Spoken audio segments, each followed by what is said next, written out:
Assalamualaikum warahmatullahi wabarakatuh. Pemirsa yang budiman, kita bertemu lagi dalam acara Dari Langit Membaca Dunia dalam topik menunaikan salat. Alhamdulillah, semangat untuk menunaikan salat oleh umat Islam tampak menggembirakan. Setidaknya hal itu ditunjukkan oleh informasi media sosial yang dikirimkan ke grup-grup medsos. Ada statistik di media sosial yang menunjukkan bahwa sekitar 30% atau sepertiga dari seluruh kaum muda muslim suka ke masjid untuk menunaikan salat. Ada video yang beredar di media sosial yang memperlihatkan dua orang polisi wanita dengan berkendaraan mobil polisi berkeliling kota. Melalui pembesar suara mobil tersebut menyeru agar kaum laki-laki muslim bersiap-siap untuk berangkat ke masjid, karena waktu untuk salat Jumat sudah akan masuk. Semangat menunaikan salat yang demikian juga diserukan di mimbar-mimbar masjid oleh para da'i dan mubaligh. Keadaan seperti itu sekali lagi tentu menggembirakan.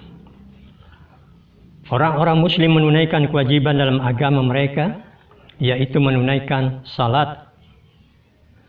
Sesungguhnya ajakan dan seruan untuk melaksanakan ajaran agama seperti salat itu hendaklah diiringi dengan bimbingan bagaimana ajaran agama tersebut ditunaikan dalam kondisi zaman sekarang.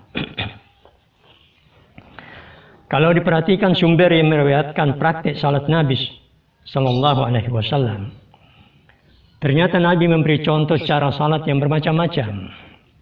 Berkaitan dengan kesulitan dan kemudahan teknis salat, Nabi melakukan salat jamak dan qasar. Salat jamak ialah menunaikan dua waktu salat pada satu waktu. Misalnya salat zuhur dan asar dilaksanakan pada waktu zuhur atau asar. Jika dilaksanakan pada waktu zuhur disebut jamak takdim. Jika di waktu asar disebut jamak takhir. Salat maghrib dan isya juga boleh dijamak seperti itu. Pemirsa yang budiman, salat qasar ialah salat yang 4 rakaat dijadikan 2 rakaat. Salat maghrib dan subuh tidak diqasar. Salat subuh tidak boleh dijamak dengan selainnya. Salat yang boleh dijamak boleh juga sekaligus diqasar. Kemudahan salat yang demikian dibimbingkan juga oleh Nabi tentang teknis yang lain. Misalnya salat dalam kondisi duduk, berbaring, dan sesuai kondisi orang muslim.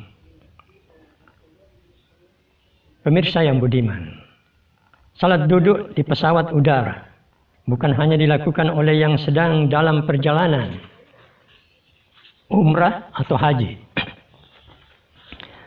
tapi boleh juga dilakukan kapanpun selain umrah dan haji. Misalnya dalam kondisi di dalam mobil di jalan yang macet. Tentu dalam kondisi begitu cukup bertayamum, pengganti wudhu. Bertayamum di bagian mobil itu sebelum salat duduk di mobil. Pemirsa dan penonton yang budiman, kemudahan salat sebagian dibimbingkan oleh Nabi sebaiknya disebarluaskan juga agar salat dengan mudah bisa ditunaikan dalam kondisi bagaimanapun. Tidak perlu diserukan keseragaman teknis salat itu. Bagaimana dengan kondisi ketika kita berada di tengah pandemi COVID-19 saat ini? Pemirsa dan penonton yang budiman, pada kesempatan yang pendek ini, saya tidak akan menjelaskan keterangan-keterangan atau penjelasan yang panjang menyangkut hal itu.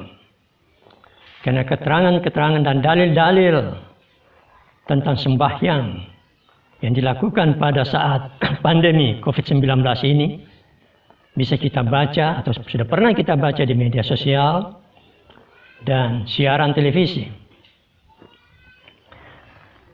Pada kesempatan yang baik ini, kita hanya akan menjelaskan bahwa ada orang yang tidak menunjukkan gejala COVID-19 atau OTG, orang tanpa gejala, tapi sebenarnya membawa virus itu. Hanya karena daya imun tubuhnya, maka dia tidak menunjukkan gejala itu.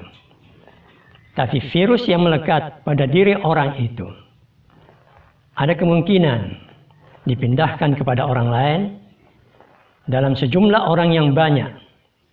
Jumlah orang yang banyak itu bisa terjadi pada salat berjamaah, salat berjumat, dan yang seperti itu. Karena itulah kita bisa memahami apa yang diserukan oleh ulama-ulama berlevel dunia, lembaga-lembaga ulama yang berlevel internasional, juga lembaga majelis ulama kita di Indonesia yang sudah menyampaikan himbauan untuk kita patuhi bahwa salat Jumat selama pandemi COVID-19 ini ditiadakan atau masjid ditutup. Demikian juga salat berjamaah.